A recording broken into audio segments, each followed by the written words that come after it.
Phone tapping వ్యవహారంలో మాజీ CM KCR SIT విచారణకు వ్యతిరేకంగా జగిత్యాల జిల్లా కేంద్రంలో బీఆర్ఎస్ పార్టీ నాయకులు భారీ నిరసన ర్యాలీ నిర్వహించారు. అనంతరం సీఎం రేవంత్ రెడ్డి దిష్టిబొమ్మను దగ్ధం చేశారు. ఈ సందర్భంగా ఎమ్మెల్సీ ఎల్ రమణ మాట్లాడుతూ కాంగ్రెస్ ప్రభుత్వం మాజీ సీఎం కేసీఆర్ పై కుట్రపూరితమైన కేసులు నమోదు చేసిందని మండిపడ్డారు. అభివృద్ధి ముసుగులో అన్యాయం చేసిన ఎమ్మెల్యే సంజయ్ ను ప్రజలు ఓడగొట్టేదాకా ఊరుకోమని హెచ్చరించారు.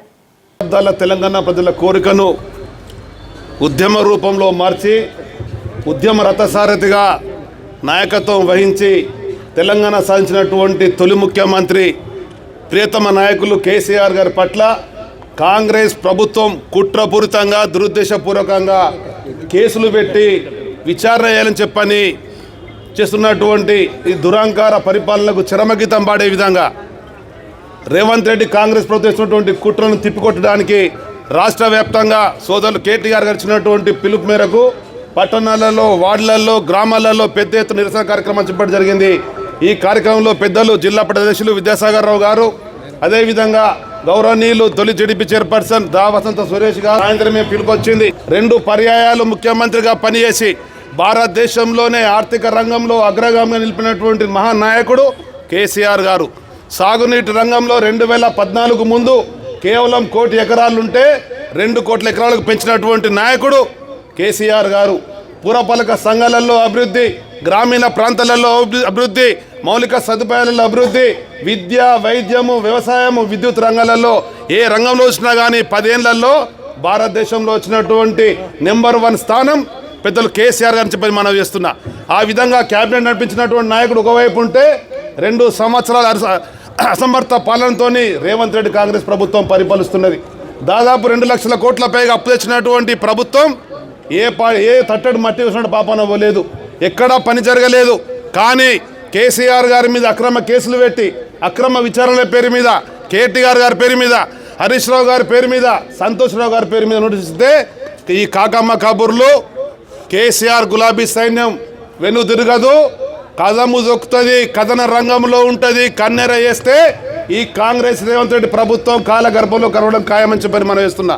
ఆ విధంగా ఇక్కడ ఉండేటువంటి జగిత్యాల ప్రతి గులాబీ సైనికుడు కష్టపడి ఓడిపోతుందన్నటువంటి సీట్లో ఉన్నటువంటి ఎమ్మెల్యేగా పనిచేసినటువంటి సంజయ్ గారిని రాత్రనక పగలనక గెలిపించినటువంటి కార్యకర్తల నాయకులు జగిత్యాల్లో ఉన్నారు.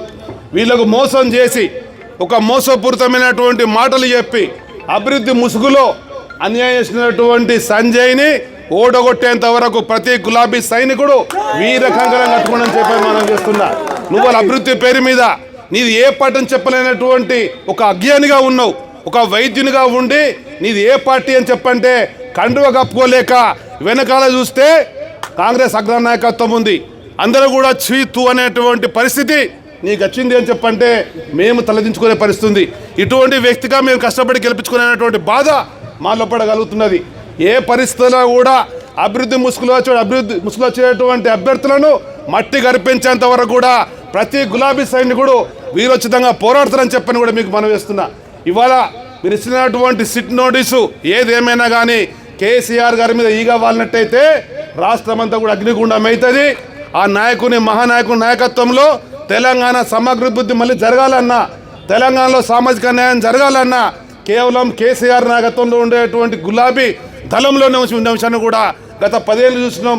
ఈ 2 ఏళ్ల అభివృద్ధి, అవినీతి, అక్రమమైనటువంటి కమిషన్ల కాంగ్రెస్ ప్రభుత్వాన్ని పాత్ర పెట్టే విధంగా జగిత్యాల్లో జిల్లా అధ్యక్షుల విద్యాసాగర్ గారి నాయకత్వంలో, మాజీ మంత్రి కొప్పులీశ్వర గారి నాయకత్వంలో, సహచర జడ్పీ తొలి చైర్పర్సన్ దా వసంత మేమందరం కూడా ఈ ప్రాంతంలో ఉండేటువంటి ప్రతి అసెంబ్లీ స్థానంలో, ప్రతి మున్సిపల్ స్థానంలో మా కార్యకర్తలను గెలిపించుకునే విధంగా ఉంటామని చెప్పని, ఏ కార్యకర్త మీద అయినా కానీ అక్రమ కేసు పెట్టినా, వేధింపులకు గురి చేసినా, అర్ధరాత్రైనా అపరాత్రైనా కార్యకర్త వెంట ఉంటాం.